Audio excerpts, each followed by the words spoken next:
How's it going, fam? It's Erica with Not Your Average EDC, and today we are doing the final review of the K390 versus REX45. This has been a really fun month.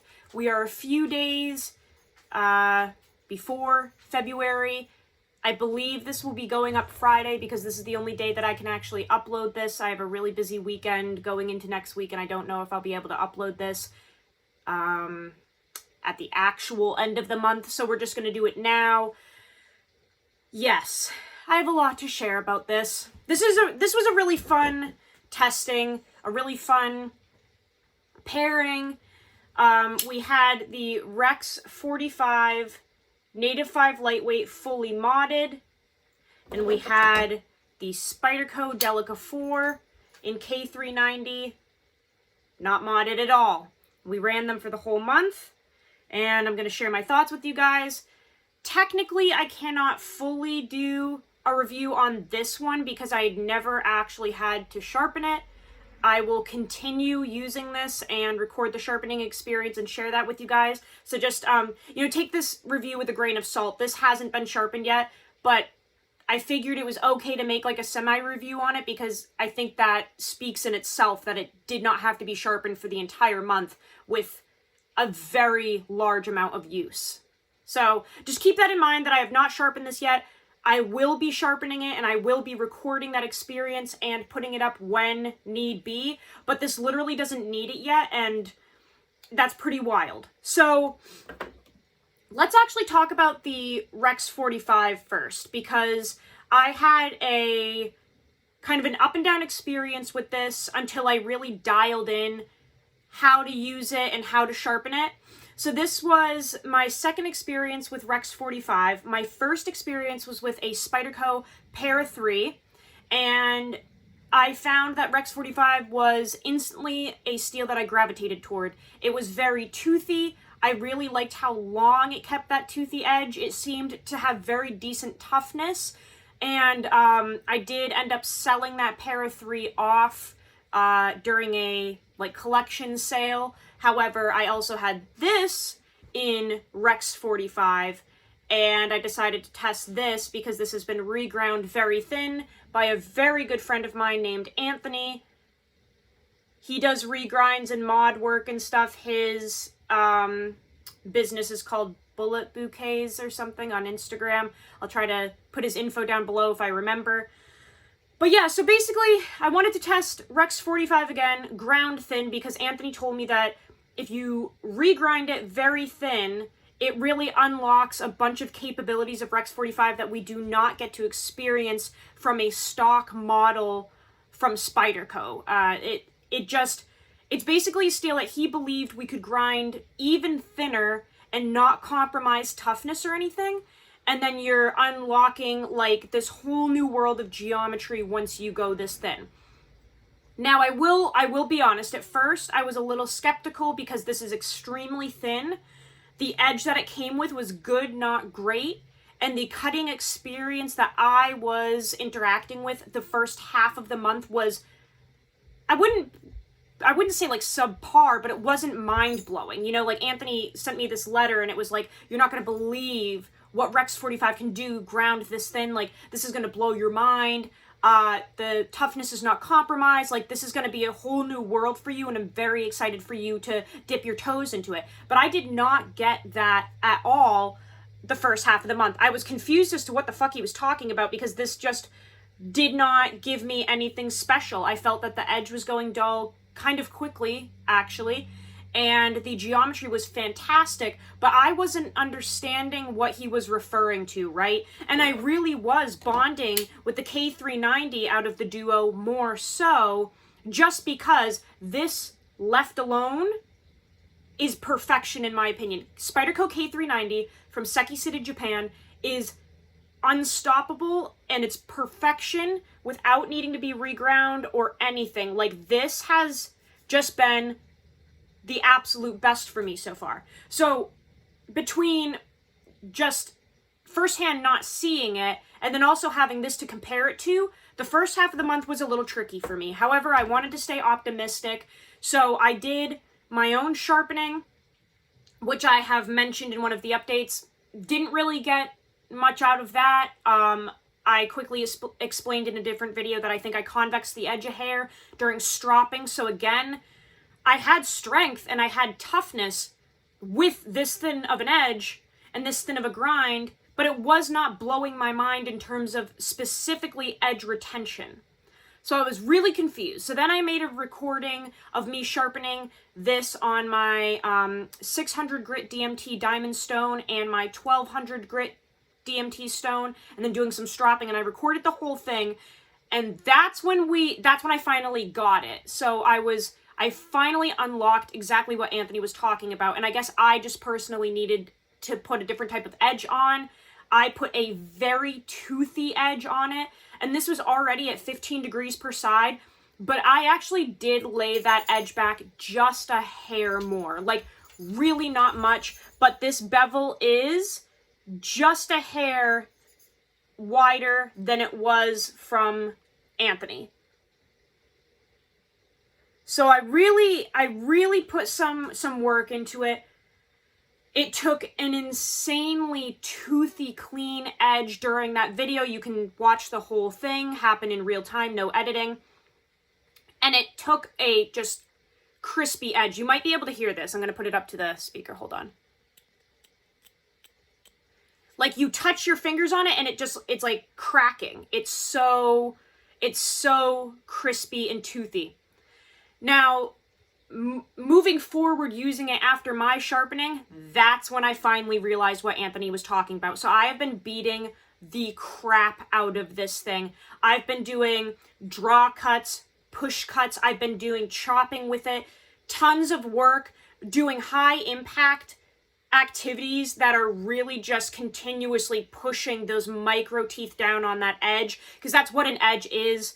It's a bunch of, microscopic teeth that line up like a saw, and then a dull knife is when those teeth technically are bending away from each other, and that's what a dull knife is. So when you sharpen, you're using a surface harder than the steel itself to push those teeth back into alignment like that, like a tiny microscopic saw. So I was doing a lot of activities that would, in theory, push those teeth down and away from each other, dulling the knife. It never happened, guys. This is still so freaking sharp. I wish I had some paper here to show you. It's so sharp still. It has not lost anything. And now I'm understanding what Anthony was talking about. I have 0 chips, 0 rolls, 0 edge damage. I've been beating the living pulp out of this, and it is still as tough as it was from factory, because I have used, REX45 from the factory stock thickness. It's unbelievable. I can't express how tough and how crazy this edge retention is. So I'm really glad that I kept trying different ways of sharpening this. We also realized that we needed a pretty hard strop to strop this back. I was using just normal strops. We realized very quickly that those were not hard enough for this specific steel. Nugget's coming to say hi. So Anthony sent me some basswood loaded with 2 micron and 0.5 micron. That worked much, much better than the strops that I had. Mine were just a little too supple, I think. So basically, I'm really glad that my testing progression goes for an entire consecutive month, because if, for instance, we had stopped after a week or two, my initial impressions would have been that that was a hoax, that the entire regrind of REX45 was gimmicky and marketing to try to pay someone to regrind it thinner for you so that they make money, because it's really not actually doing anything different, right? Now, I'm not saying Anthony would do that. I know Anthony personally. He's a fantastic guy. He would never jip somebody. But what I'm saying is, I didn't see what he was talking about within the first 2 weeks. I really didn't. I never experienced it once. The geometry was great, but aside from that, edge retention was not anything impressive. So that's why it's so important to use our knives and to sharpen them in different ways and stuff, because we will never fully understand how a knife works if it is not used. So I'm really excited that I went through the whole month with it. Now I get it. This has the best edge retention I've ever seen in my life, and I have tested basically every steel you can think of. This blows Maximate out of the water, because of toughness. The thing with Maximate is that edge retention is like unstoppable, but you are, after a certain period of time, you are cutting with an edge that has microchips in it, generally speaking, and they're still cutting because the steel is so hard, but technically it's usually microchipping, and it's still sharp, but you do have that tiny micro damage. This doesn't do that, so this is giving you the toughness and the edge retention of Maximate without the microchipping issue. I have zero microchips on this. This is a razor blade. So, in my opinion, REX45 is absolutely one of the best steels I've ever used, one of the best tool steels I've ever used, and it has the best toughness that I have really seen thus far. It's very much in line with K390. I feel like, compared to a lot of other high hardness steels, this is just simply the best one. I'll be honest. I think that REX45 out of my use is simply the best one. I think that Maximate can be a little too finicky. I think that S110V can be a little too finicky and chippy for the general user. And I think that REX45 is giving you a bunch of edge retention very similar to Maximate or S90V or S110V or 10V or 15V, like all of those. This is very much in that same exact realm. 100%. REX45 is absolutely worth the money, and the edge retention is phenomenal, and the sharpening, if you have the correct tools, is totally fine. It's easy. You just need diamond stones. You need a 600 grit diamond stone. You need a hard strop, like a basswood strop. That's what you need to maintain the steel, and now I understand what Anthony's talking about. It's actually mind-blowing what this knife can do with this regrind and the edge retention compared to stock thickness of a Spyderco knife. This has completely outperformed the Para 3 that I had in REX45 that was not reground, okay? So, is it worth the money for REX45? 100%. Can it stand up to hard use? Yes. Can it stand up to hard use reground very thin? Absolutely. Is the Native 5 lightweight a good model? Yes, it's, in my opinion, one of the best models that you could ever get, especially if you get it modded to have all of these rounded corners and stuff like Anthony did. He rounded every aspect of this off for me, even the Spidey hole, even the jimping, the choil, the entire knife in itself. He just sanded the edges down because the regular Native 5 lightweight is very squared off. We have the LC200N here. I don't know why this isn't focusing. And this is a very squared off knife. It's an awesome model.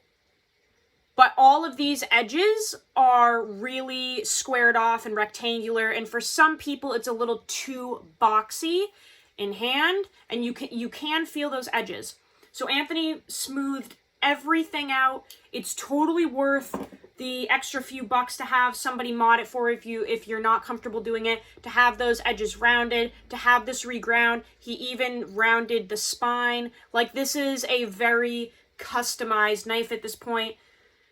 I highly recommend Anthony's work and the entire mod in itself because this is really unstoppable in my opinion. It's everything that you need and want in an EDC knife, a high performance EDC knife. So really happy with the results from that.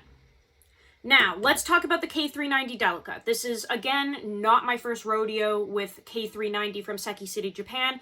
I already tested the Delica in K390 before. I had the Wharncliffe version. That review is up on the channel, but I actually ended up sending that to Shane over at Edgy American. He really wanted to try K390, and I hated his fucking guts for a while because he was such a prick to me. And then he apologized, and now we're friends. Now we're besties. So, in exchange for him apologizing, I sent him a present, which was a free Delica in K390. Go watch Shane's channel. He's fucking hilarious. Yeah, so I sent that off to Shane after I did my review. But I wanted to try it again with not the Wharncliffe blade, because Wharncliffes are not my favorite blade shape. I really wanted to try this blade shape, and then I also, in real time, very much wanted to put it up against REX45 just so that I was literally seeing, like I said, in real time, the results of putting these head to head, okay? K390 is a steel that is hardened pretty high.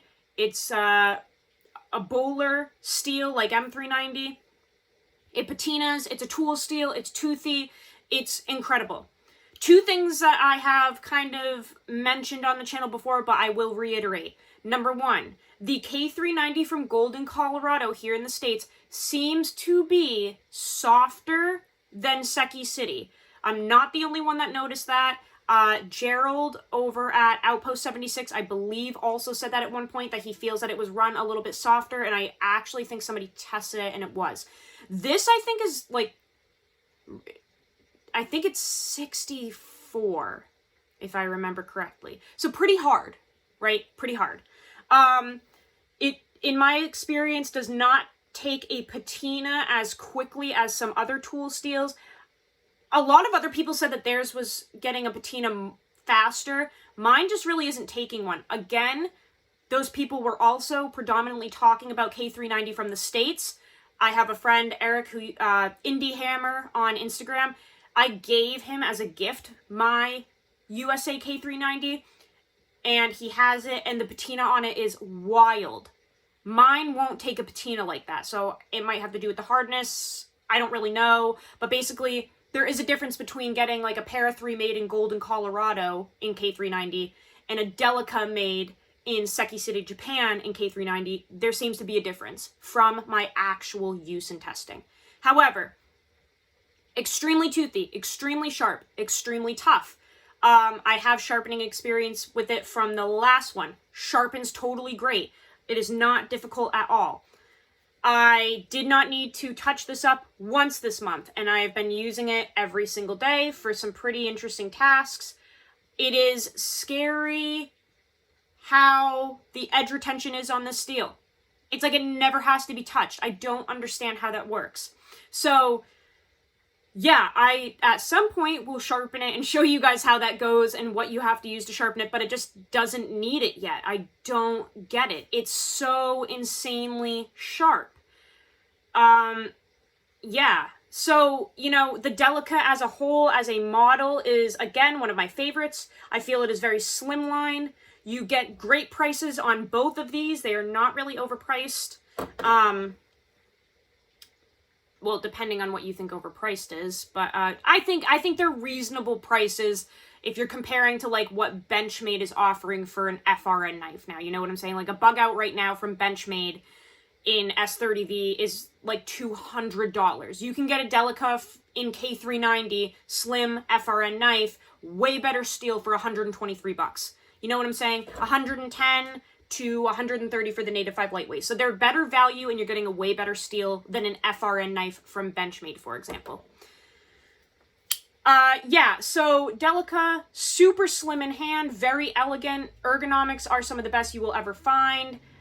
Very lightweight. It's a long, skinny knife, kind of like the 940 and the Emerson Mini A100, which you guys know I adore. So this is a very elegant, slimline design. It feels great in hand using it. You can use it in all different grips, and it's fantastic.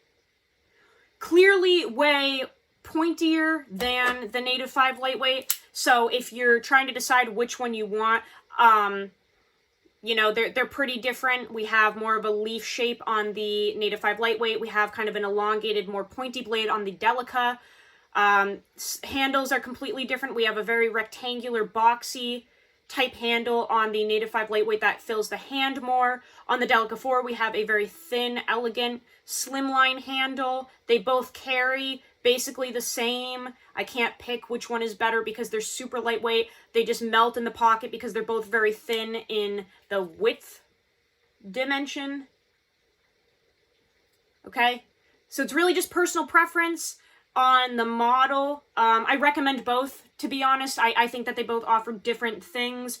You get a really cool experience with that forward choil on the Native 5 lightweight, but the Delica is a tried and true classic that that blade is long and pointy. I feel like you get good reach. It just melts in your hand. So I would recommend that you try both at some point if you can. They're both lockbacks. Stock clip is really not that great. I will continue saying that.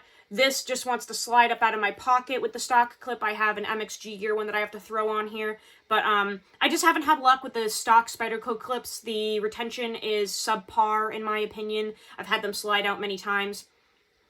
But aside from that, you don't really have to do any mods or anything. I feel that the Delica blade is plenty thin to work with in terms of geometry. I don't feel that you have to get it reground. Action is great. The K390 is right up there with REX45 in terms of edge retention. It's just absolutely phenomenal. Again, I cannot wrap my head around the fact that I used this for a month and it never needed to be sharpened, ever. That to me is wild. So, yeah. Do I recommend both of these? Absolutely. Can I pick one over the other? Not really. They're both incredible. I mean, I guess at face value, I would have to say I would pick the K390 just because I think that in stock form, the K390 is better because it seems to have better edge retention without regrinding it. Does that make any sense? Like, face value, I guess I'll choose K390. In terms of ease of sharpening, ease of stropping, and edge retention, it just hits the mark a hair before REX45 does, but REX45 is literally second place right behind it, like if I had to choose one or the other. So K390, just because it's not as finicky in my experience, everyone's saying the opposite. Everyone's saying that they had trouble with K390. I just never have. Like when I was working with my old K390, the Delica, it was so easy to strap back and everything. So I'm just like, I'm not seeing what other people are seeing.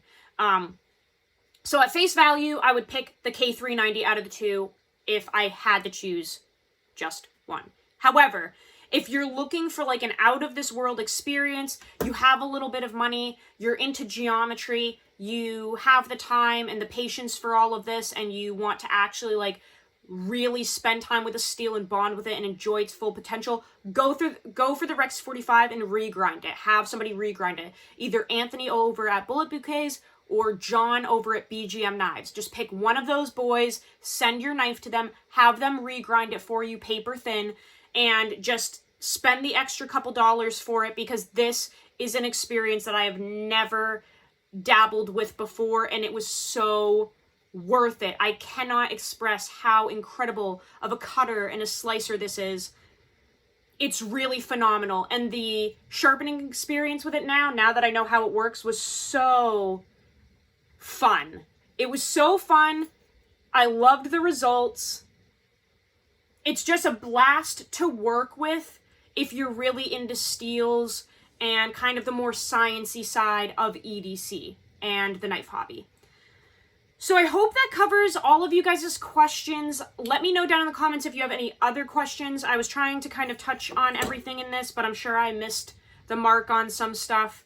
There's a lot going on right now. A lot. So, sorry, I had to crack my back. Yeah, I may have missed a couple of things, but let me know if you have questions down in the comments, guys. I will try my best to answer them, but hopefully that's, you know, kind of covered the main questions that people have after a review, okay? So, yeah, there's the review on these guys. They both did phenomenal. Highly recommend both of them. They're my favorite steels ever. I will see you guys on the next video. I love you all so much. Go use your shit. Learn how to sharpen your knives, and I will see you on the next video. I love and appreciate you all so much. Take care.